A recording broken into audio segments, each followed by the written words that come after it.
September 11th, 2001. New York City awakens to its usual frantic rhythm. Yellow taxis race along the avenues of Manhattan. Commuters crowd the subway platforms. Offices slowly fill with the murmur of voices, the cadence of footsteps, the ringing of telephones. Everything is normal. No one can imagine that in a few short moments, the world will be altered forever. At 8:46 in the morning, the ordinary shatters. A roar tears through the air. An airplane. American Airlines Flight 11 strikes the North Tower of the World Trade Center. The impact is devastating.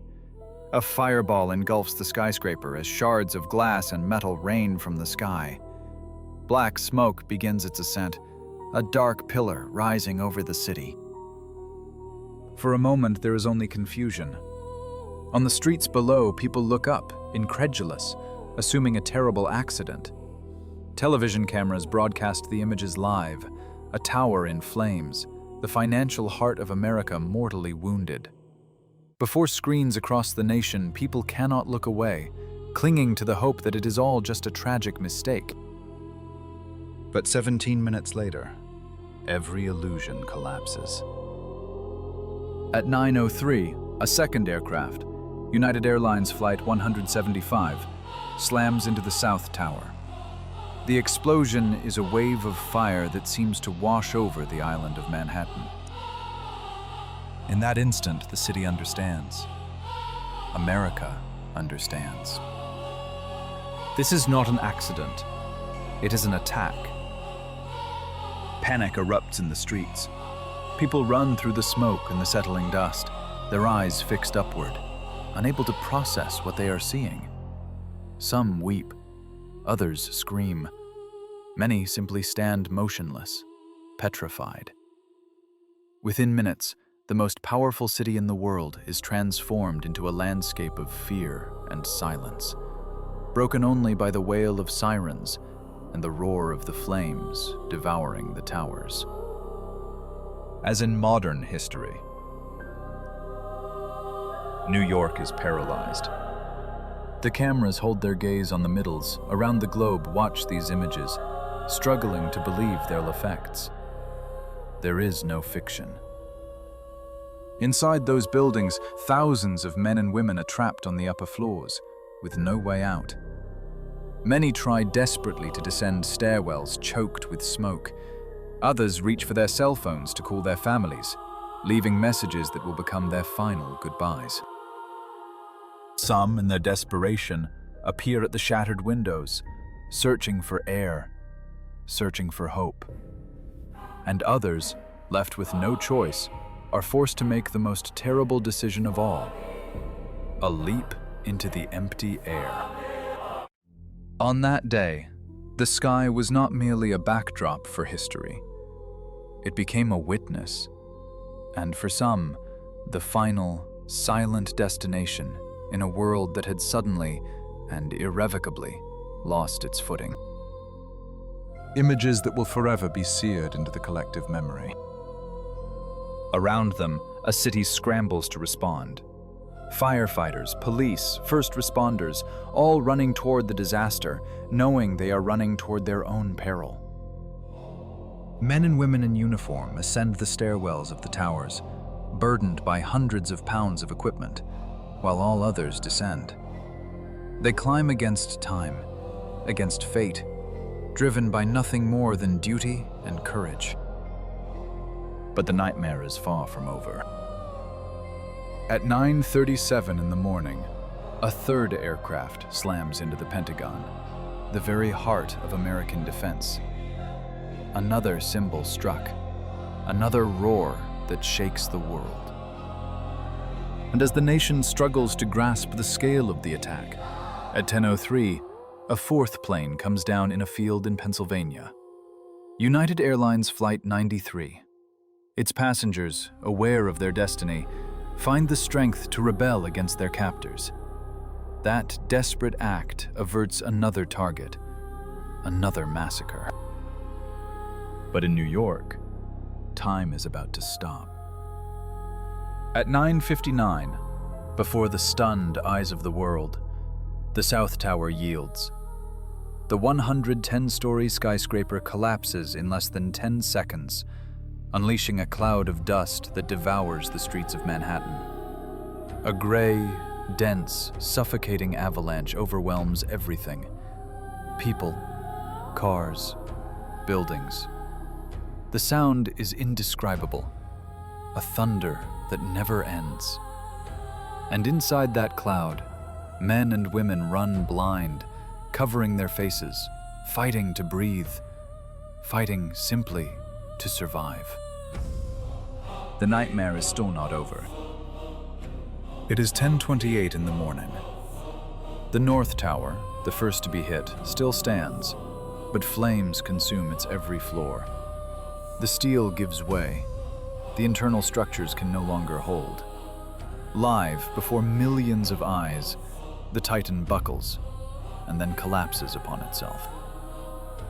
In 12 seconds, the Manhattan skyline is changed forever.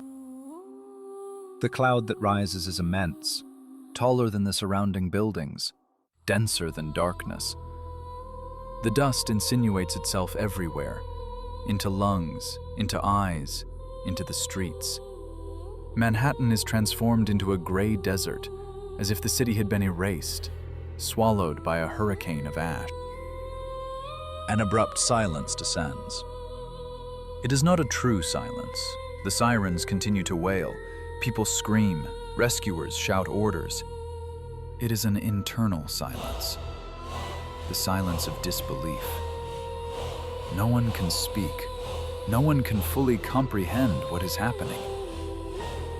Survivors lay. Some hold hands. Others wander alone, disoriented. The streets of New York, moments before teeming with life, now resemble a landscape of war. And as the city is buried in ash, so too is hope. The great monuments of commerce and power, once thought eternal, are proven to be as fragile as the lives they contained. In the silence that followed the thunder, a new skyline began to take shape, one etched not in steel, but in memory.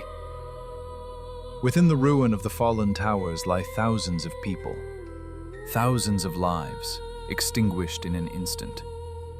In less than 2 hours, America is wounded to its core.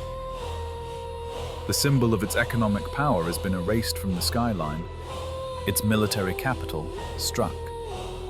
Citizens gaze at the sky in terror, asking if the nightmare is truly over, or if it has only just begun. The heart of New York still beats, but it is a broken heart. The city is entombed in a shroud of dust. Every street in Lower Manhattan has become a labyrinth of rubble, of wailing sirens, of fleeing bodies searching for shelter. Into that toxic cloud, firefighters, police officers, and paramedics run. Many of them do not know they will never return. Hospitals fill within minutes. Ambulances arrive in a ceaseless flow, carrying the wounded and the burned, men and women covered in blood, their lungs seared by smoke. But a horrifying truth soon becomes clear. There are fewer injured than anyone expected, because most people never made it out of the towers alive. On the streets, people help one another. A stranger pours water into the dust-blinded eyes of another. A hand holds a lifeless body without the strength to let go. Gazes meet across the chaos, and no words are needed. The pain is a language shared by all. Around Ground Zero, desperate cries rise up. Family and friends search for their loved ones, holding makeshift photos, phone numbers hastily scrawled on paper. It is a race against nothingness, a hope that fades with every passing hour. Television broadcasts the images live. The entire world watches. From Rome to Tokyo, from London to New Delhi, people stand motionless before their screens, unable to look away. It is no longer an attack on America. It is a global wound. a trauma that now belongs to everyone. Meanwhile, the sky over New York empties. All civilian flights are grounded. Airports are closed. The United States is sealed off. For the first time in modern history, America's own skies have fallen silent. But in the streets, time does not stop. The smell of smoke, of twisted iron, and of burned flesh enters the lungs, clings to the skin, and penetrates memory itself.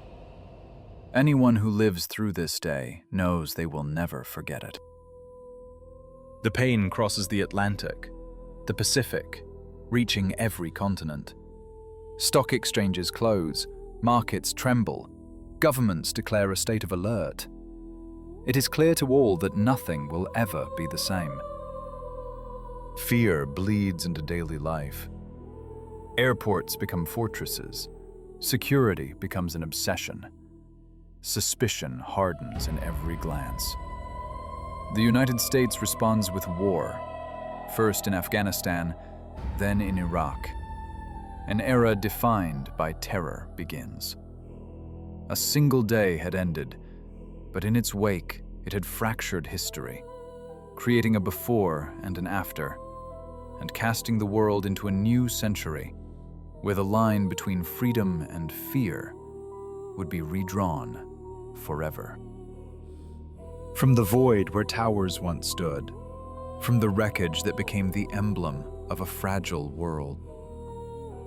For months, the site known as Ground Zero remained a smoking crater, an open wound in the earth. Rescue workers moved through the ruins without pause, clinging to hopes for miracles that would never arrive. A fine grey ash settled over everything, a funereal blanket on the streets, the homes, the hearts of a nation. But from that very ash, memory was born. September 11th, 2001. It is more than a date. It is a wound that defines a generation, a memory that time cannot erase. In those hours, the world lost its certainties, its innocence. It discovered just how fragile life could be. New York would rise again. America would rise again. But nothing would ever return to the way it was before. Today, in place of the Twin Towers, the One World Trade Center pierces the sky. A spire of glass and steel, it stands as a symbol of both rebirth and remembrance. At its base lies the memorial, two vast black pools where water and silence descend into the earth. Engraved in the bronze that surrounds them are the names of the victims. It is a place of profound sorrow, but also of quiet hope. A memory that does not cease to speak to anyone who stops before those infinite, cascading waters.